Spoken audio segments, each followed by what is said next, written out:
புனித யோவான் எழுதிய தூய நற்செய்தி அதிகாரம் 11 இறைவார்த்தைகள் 19 தொடக்கம் 27.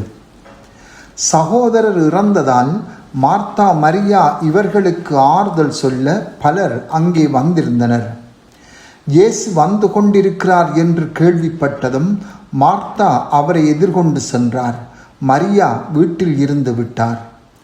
மார்த்தா இயேசுவை நோக்கி, ஆண்டவரே, நீர் இங்கே இருந்திருந்தால் என் சகோதரன் இறந்திருக்க மாட்டான்.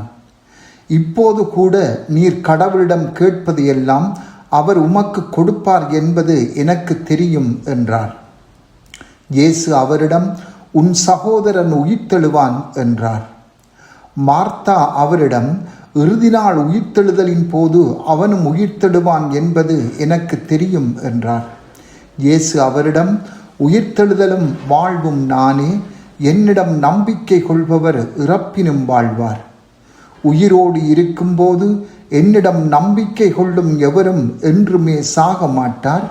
இதை நீ நம்புகிறாயா என்று கேட்டார். மார்த்தா அவரிடம், ஆம் ஆண்டவரே, நீரே மெசியா, நீரே இறைமகன், நீரே உலகுக்கு வர இருந்தவர் என நம்புகிறேன் என்றார். சிந்தனை. இன்று மார்த்தா, மரியா, லாசர் ஆகியோரை நினைவு கூர்கின்றோம். இன்றைய நற்செய்தி துயரத்துடன் தொடங்குகிறது. துயரம் சமூகத்தை ஒன்றிணைக்கிறது. இயேசு அந்த வீட்டை நெருங்கிய போது அந்த துயரை சந்திக்கின்றார். மட்டுமல்லாமல் அந்த துயர வீட்டை நம்பிக்கையும் மகிழ்ச்சியும் நிறைந்த வீடாகவும் மாற்றுகின்றார்.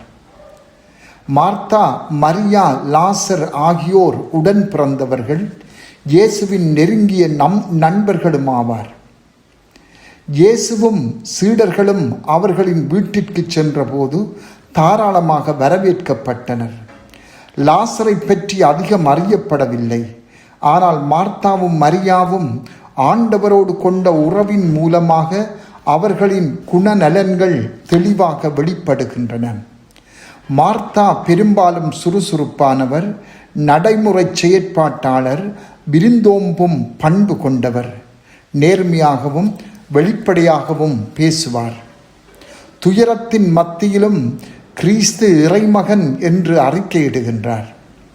மரியாவோ அவருக்கு மாறாக சிந்தனையில் ஆழ்ந்திருப்பவர், அமைதியானவர், இயேசுவின் காலடியில் அமர்ந்திருந்து அவரது வார்த்தைகளை கேட்பவர். இந்த இரு சகோதரிகளும் சீடத்துவத்தின் வெவ்வேறு பரிமாணங்களை வெளிப்படுத்துகின்றனர். ஒருவர் செயற்பாடு கொண்டவராகவும், மற்றவர் தியானத்தில் ஈடுபடுபவராகவும், ஒருவர் பேசுபவராகவும், மற்றவர் அமைதி காப்பவராகவும், ஒருவர் பணிவிடை செய்பவராகவும், மற்றவர் உள்ளத்தில் ஆராதனை செய்பவராகவும் இருக்கின்றனர். இவர்கள் இருவரும் தமக்கே உரிய வகையில் இயேசுவுக்கு பதிலளிக்கின்றனர். இயேசுவும் இருவரையும் ஆழமாக அன்பு செய்தார். இவ்வாறே இயேசு எங்களுடைய ஆளுமையையும் துயரங்களையும் வலிமைகளையும் ஏற்றுக்கொள்கிறார். நாம் மார்த்தாவைப் போலவோ அல்லது மரியாவைப் போலவோ இருந்தாலும் நாம் அவரை நெருங்கிச் செல்லவும், நானே உயிர்த்தெழுதலும் வாழ்வும் என்பதில் நம்பிக்கை கொள்ளவும் அழைக்கின்றார். லாசரை பற்றி அதிகம் சொல்லப்படாவிட்டாலும் அவர் இயேசுவால் மிகவும் அன்பு செய்யப்பட்டவர் என்பது உண்மையாகும். இயேசு லாசரின் கல்லறையை அடைந்தபோது இயேசு கண்ணீர் விட்டு அழுதார் என்று வாசகம் சொல்லுகிறது. யோவான் 11:35.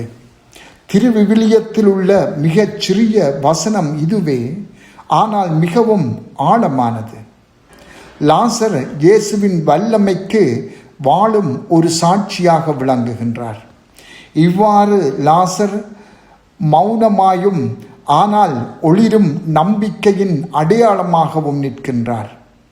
துன்பம், விரக்தி, பாவத்தின் கல்லறைகளில் நாம் இருந்தாலும் கூட இயேசு நம்மிடம் வந்து புதிய வாழ்வுக்கு நம்மை அழைக்கின்றார் என்பதை அவருடைய கதை நமக்கு நினைவூட்டுகிறது.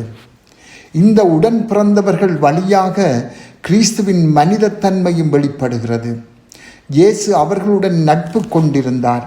அவர்களோடு நேரம் செலவிட்டார், அவர்களுக்கு செவி சாய்த்தார், உணவருந்தினார், அவர்களின் அன்பை ஏற்றுக்கொண்டார், அவர்களின் வாழ்வையும் தொட்டார்.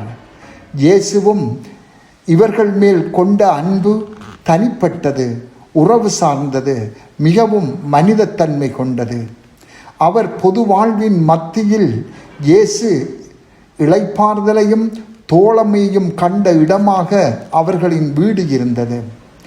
ஆண்டவர் நம்முடைய ஆராதனையை மட்டுமல்ல, நமது நட்பையும் விரும்புகிறார் என்பது இதிலிருந்து வெளியாகிறது. இந்த உடன் பிறந்தவர்களோடு இயேசு கொண்டிருந்த அன்பை இன்று சிந்திப்போம்.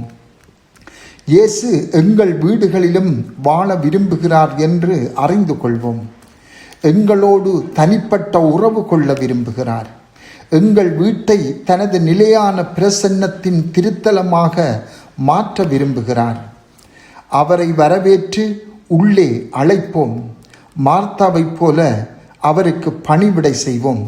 மரியாவைப் போல அவர் காலடியில் அமர்ந்து அவர் சொல்வதை கேட்போம். செபம். ஆண்டவரே, எமது வாழ்வு நீர் தரிசிக்கும் இல்லமாக இருப்பதாக. ஆமென்.